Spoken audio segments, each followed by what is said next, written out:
अंधेरे में रोती घबराती हुई एक शेरनी अपनी पीठ पर एक नन्ही सी बच्ची को बैठाकर तेजी से दौड़ी जा रही थी। भगवान करे आज कुछ ऐसा करिश्मा हो जाए जो मेरी बच्ची इस जालिम से बच जाए। शेरनी ये कहती तेजी से दौड़ रही थी कि तभी वहाँ एक तेज रोशनी चारों ओर फैल गई। रूपा, रुक जाओ। भगवान ने अपना संदेश तुम तक भिजवाने के लिए मुझे भेजा है। तुम अपनी इस बच्ची को बहती हुई इस नदी में रख दो। ऊपर वाला इसकी रक्षा स्वयं करेगा। रूपा अपने भगवान पर अटूट विश्वास रखती थी। रूपा ने कुछ नहीं सोचा और उसने अपनी बच्ची को बहती नदी में लकड़ी के बने एक ताबूत में रख दिया। रूपा वहाँ से दौड़कर आगे बढ़ने लगी, लेकिन दूसरी तरफ से वही पाशा शेर अपने सिपाहियों के साथ वहीं आ गया। कहाँ तक भागेगी तू? मेरे कहर से नहीं बच पाएगी। तू हमेशा से अच्छाई और ईमानदारी से सभी जानवरों को अपनी तरफ करती आई है, लेकिन अब तेरा नाम मुर्दों में लिया जाएगा और वो सभी जानवर मेरे डर से कांपेंगे। पाशा ने रूपा शेरनी को दर्दनाक मौत दी और उधर सुबह में तेज पानी के बहाव में बहता बहता वो बक्सा उस नदी तक पहुंच गया जो पाशा के महल के पीछे पड़ती थी। सुबह सुबह पाशा के दो सिपाही वहाँ से टहल रहे थे, तभी एक की नजर पानी में तैरते उस ताबूत पर पड़ी। अरे रुको रुको, वे देखो पानी में कुछ बहता हुआ आ रहा है, चलो देखते हैं। वो दोनों नदी में चले गए और लकड़ी के उस ताबूत को निकालकर बाहर ले आए। जब वो बक्सा खोलकर देखा तो एक जीती जागती सुंदर सी शेरनी की बच्ची उसमें पड़ी हुई थी। ये देखकर वो दोनों हैरान रह गए। तब वो उस बक्से को लेकर महल के द्वार पर पहुँचे। तभी पाशा भी अपने दोनों सिपाहियों के साथ वहीं आ गया। क्यों भीड़ लगा रखी है तुमने यहाँ? महाराज, ये ताबूत महल के पीछे वाली नदी में तैरता मिला और ये बच्ची इसी में रखी हुई थी। अरे ये तो बहुत ही सुंदर बच्ची है और बहुत छोटी भी है। हमारी कोई संतान भी नहीं है, हम इस बच्ची को पालेंगे। आज से ये राजा पाशा की बेटी हुई। राजा पाशा ने आज से उसे अपनी बेटी मान लिया और उसका नाम झांसी रखा। झांसी पाशा के महल में रहने लगी। पाशा ने झांसी के लिए कई नौकरानियां रखी हुई थी। कोई झांसी को झुलाती तो कोई उसे भोजन कराती और कोई उसे सुलाने लगती। झांसी का बचपन बड़े ऐश में गुजर रहा था। धीरे धीरे समय बीतता गया और झांसी बड़ी होती गई। 7 से 14 और 14 से 21 साल यूं ही गुजरे और झांसी जवान हो गई। लेकिन दिन पर दिन पाशा के यहाँ लूटपाट का माल और भी ज्यादा आ रहा था। पाशा महाराज, आज का सौदा बहुत बड़ा है। पूरी बस्ती उजाड़ कर लाए हैं। ये सैकड़ों सोने के सिक्के और ये माल की बोरियां हैं। यही चाहता था मैं। हर जगह मेरे नाम का खौफ होना चाहिए। ये दौलत कभी कम नहीं होनी चाहिए। झांसी अब सब समझती थी कि उसके बाप का सारा धन हराम है और वो उसे हराम की दौलत से ही ऐश की जिंदगी दे रहा है। तब एक बार वो काफी हिम्मत जुटाकर अपने पिता पाशा के पास चली जाती है। अरे बेटा झांसी, आओ आओ, मैं तुम्हें अपने पास ही बुलाने वाला था। देखो, ये अंगूठी मैंने तुम्हारे लिए बनवाई है। इसके अंदर बहुत कीमती मोती लगा हुआ है। तुम हमेशा इसे अपने साथ रखना। पाशा ने वो खूबसूरत अंगूठी अपनी बेटी के हाथ में पहना दी। पिताजी, आपने हमेशा मुझे बहुत लाड से पाला, राजकुमारी बना कर रखा, लेकिन अब मुझे पता चल चुका है आपका धन हलाल नहीं है पिताजी। वो निवाला जो आप किसी के मुंह से छीन कर लाते हैं, वो मैं नहीं खा सकती। इसीलिए पिताजी, आपको ये काम छोड़ना होगा, नहीं तो मैं यहाँ से चली जाऊंगी। देखो बेटा झांसी, मेरी कोई संतान नहीं थी, इसीलिए तुम्हें अपनी बेटी बनाकर बहुत लाड प्यार से पाला। लेकिन मैं अपने धन से बहुत प्यार करता हूँ और मैं अपना धंधा कभी नहीं छोड़ सकता। झांसी वहाँ से अपने पिता की दी गई अंगूठी पहनकर चली जाती है और तभी उसने फैसला कर लिया कि वो ये जंगल छोड़ देगी। झांसी अपने पिता का जंगल छोड़कर एक अजीब से जंगल चली गई जो बहुत घना और डरावना था। वहाँ से अजीब अजीब तरह की आवाजें आ रही थी। अरे ये कौन पागल है जो उधर उन भूखे खूंखार जानवरों के पास अपनी सांसें गंवाने जा रही है? ये जो भी है वो इसे छोड़ेंगे नहीं, एक ही पल में इसकी धज्जियां उड़ा कर रख देंगे।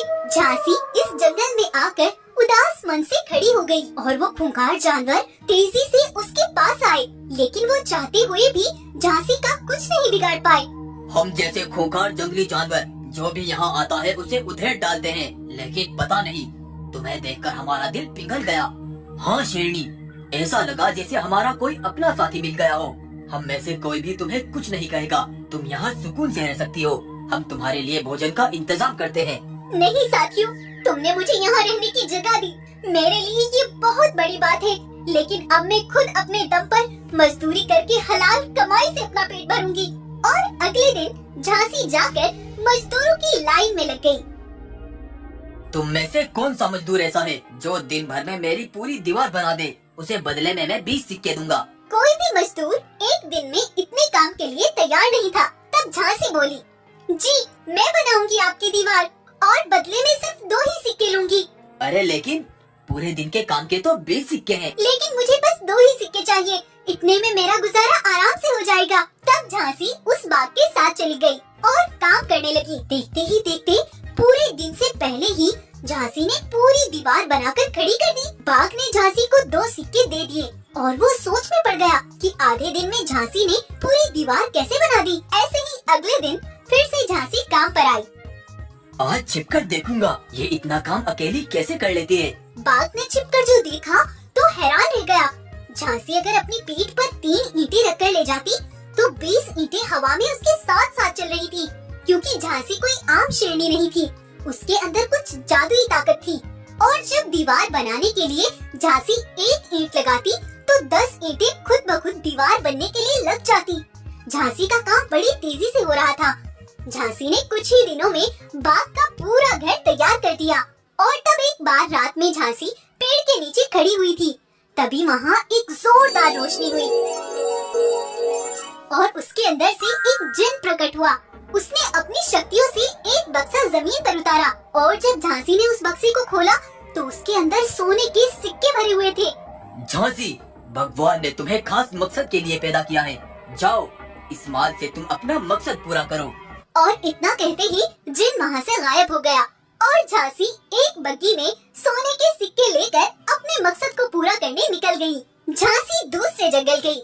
वहाँ एक बूढ़ी गोरिल्ला खड़ी हुई जोर जोर से रो रही थी और उसका पति जख्मी हालत में उसके सामने पड़ा था।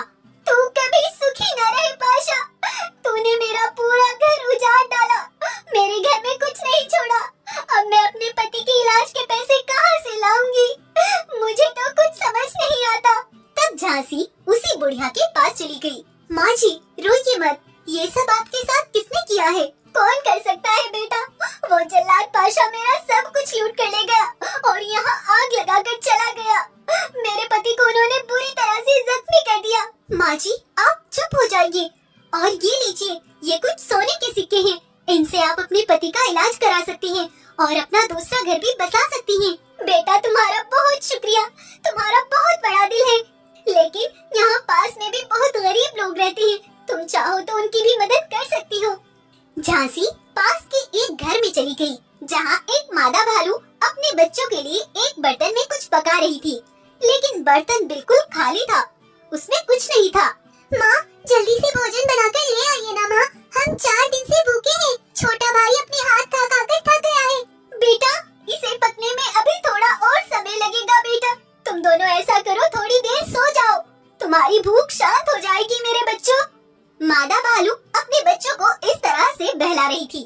तभी झांसी तुरंत उनके पास गई और कई सोने के सिक्के मादा भालू को दे दिए। मादा भालू बड़ी खुश हुई। इसी तरह झांसी यहाँ की व्यवस्था को यहाँ से यहाँ तक ले आई और सब बड़ी खुशहाली से रहने लगे। और झांसी जिस जंगल में रहती थी वहाँ के जानवरों को भी अब पेट भर के भोजन मिलने लगा, तो वो किसी का भी शिकार नहीं करते। झांसी की अच्छाई की वजह से उसके चर्चे बड़ी दूर दूर तक थे। वो जहाँ भी जाती जानवर अपना सर उसकी इज्जत में नीचे झुका लेते। बहुत समय यूं ही बीत चला। एक बार उसी बाघ को अपने घर में कुछ काम करवाना था। वो झांसी को ढूंढता ढूंढता उसी तक पहुंच गया, लेकिन उसने देखा झांसी एक जगह पर पड़ी हुई थी। बेटा झांसी, क्या हुआ तुम्हें? क्या हुआ? लगता है अब मेरा वक्त करीब आ गया है बाघ, तुम मुझ पर एक एहसान करो। ये अंगूठी जाकर मेरे पिता पाशा को दे देना और उनसे कहना मैं दुनिया की कोई भी कीमती वस्तु अपने साथ नहीं लेकर जा रही हूँ। उनसे एक सवाल भी जरूर करना बाघ, फिर वो क्यों गरीबों की बद्दुआएं लेकर खुद को दुनिया का मसीहा बनाना चाहते हैं, उनसे जरूर पूछना बाघ। इतना कहते ही शेरनी ने वहीं दम तोड़ दिए और बाघ वो अंगूठी लेकर पाशा तक पहुँचा। बाघ ने वो अंगूठी पाशा को दी और उसे सब कुछ बताया। पाशा तुरंत बाघ के साथ झांसी से मिलने आ ही रहा था। उसने देखा जानवरों की बहुत बड़ी भीड़ झांसी के दुख में रो रही थी। तुम तो हमारी रक्षक थी, क्यों चली गई तुम झांसी? क्यों चली गई हमें छोड़कर? तुम तो हम सबके जीवन में एक रोशनी लेकर आई थी, तुम हमें छोड़कर क्यों चली गई झांसी?